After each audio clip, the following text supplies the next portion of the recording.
Saudi Arabia has joined US forces in launching airstrikes on Iraqi militias backed by Iran, ending the recent pause in fighting. It came hours after US CENTCOM said Iran had launched drone attacks targeting its forces in Jordan, which intercepted another 5 missiles early today.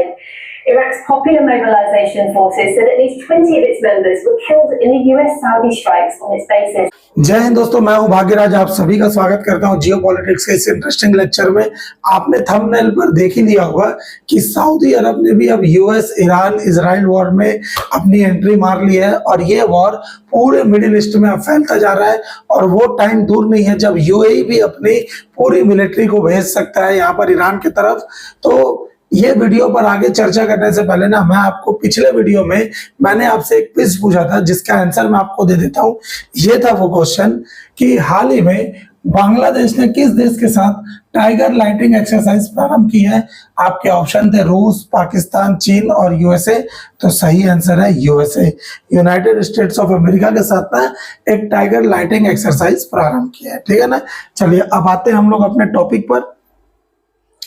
Saudi अरब ने war को join कर लिया है। देखिए ये Saudi अरब का official बयान है कि सऊदी अरब एक ऐसे युद्ध में घसीटा जा रहा है ना जिससे बचने के लिए उसने जी तोड़ कोशिश की थी।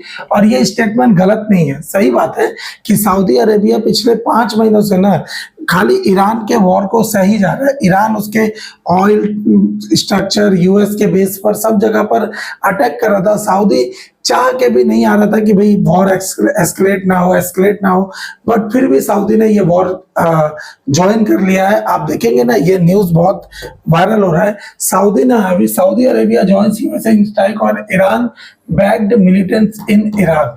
यही सबसे बड़ा रीजन है कि क्यों इजराइल अटैक करता है ईरान पे, क्यों सऊदी अरब अटैक कर रहा है, क्यों यूएस अटैक कर रहा है ईरान पर।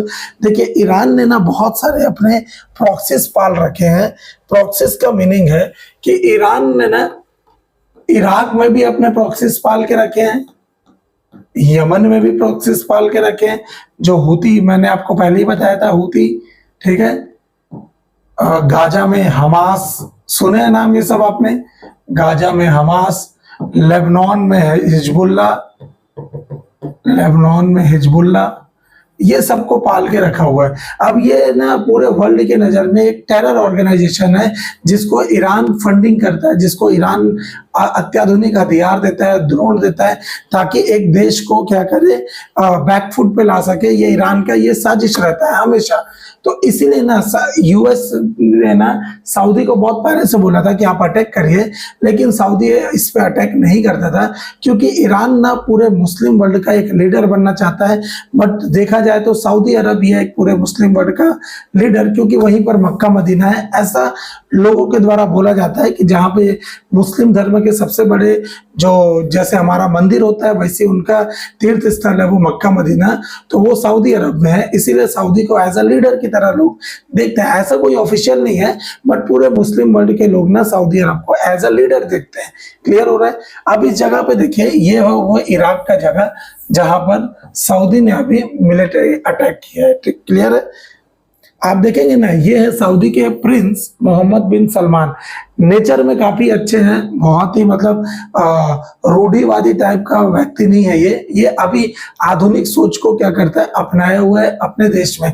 बहुत से जगहों पर क्या कर रहे हैं ये, अब वो पुरानी परंपराओं को थोड़ा थोड़ा धीरे धीरे त्याग रहे हैं। ठीक है ना। देखिए बहुत मुश्किल होता है एक धर्म में जो पुरानी सभ्यताओं के साथ चल रहा है, पुरानी परंपराओं के साथ चल रहा है, उसमें चेंजेस लाना, ये कर रहे हैं अभी सऊदी अरब में।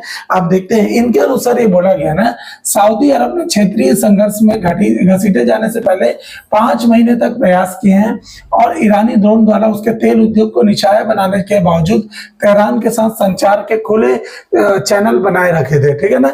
अब ऐसा प्रतीत होता है कि ये चारों ओर से घिरा हुआ है, 3 दिशाओं से दुश्मन का सामना कर रहा है ईरान के साथ, इराक, ईरान के साथ इराक और यमन में उसके समर्थक, ये सही चीज है।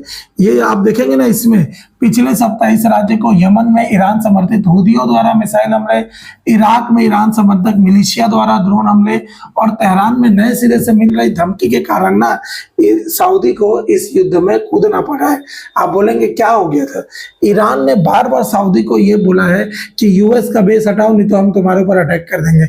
और यूएस का बेस आज से नहीं, बहुत पहले से सऊदी में बेस्ड है। ऐसे यूएस के पूरे मिडिल ईस्ट में देखेंगे ना तो बहुत सारे जगहों पर यूएस के मिलिट्री बेसेस है जहां से यूएस ऑपरेट करता है।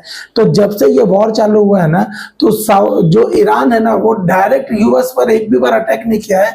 ईरान कहाँ अटैक कर रहा है? वेस्ट एशिया देश में, जहां जहां यूएस के बेसेस है। और अभी तक आप बोलेंगे कि ईरान ने यूएस को कुछ हार्म पहुंचाया क्या?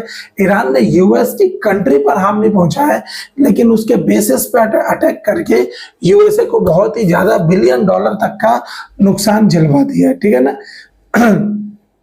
इस जगह से मिल रहा है ना, यहाँ पर स्थायी समयानुसार मंगलवार की सुबह यह स्पष्ट हो गया कि संयम बरतना अब कोई विकल्प नहीं था। उसके लड़ाकू विमान ने अमेरिकी विमान के पूर्वी इलाक में हमला कर दिया, जो कि मैंने आपको पिछला दिखाया। ठीक है ना? आप देखेंगे यहाँ पर ना, इस जगह पर जॉर्डन ने ना, जॉर्डन और कुवैत ने यूएस ईरान वॉर में सीज फायर की डिमांड रखी।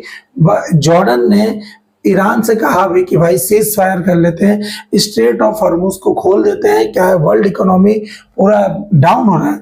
तो आप देखेंगे इस जगह पर ना, ईरान ने ना मैसिव अटैक किया जॉर्डन पर, दुनिया भर के मिसाइल ड्रोन मार दिए। अब उसमें क्या हुआ, जॉर्डन ने ये स्ट्राइक किया ये वाला कि middle east crisis like Jordan says it foiled Iranian missile attack as US launches heavy strikes for Iran after pause. ये जो बोलना चाह रहे हैं, जॉर्डन ने कहा है कि हमने ईरान के द्वारा मारे गए बहुत से मिसाइलों को हमने छोड़ दिया है। मैं चाहूंगा कि आप वो वीडियो देखें जिसमें ईरान ने जॉर्डन में स्थित यूएस के बेसेस को टारगेट किया है।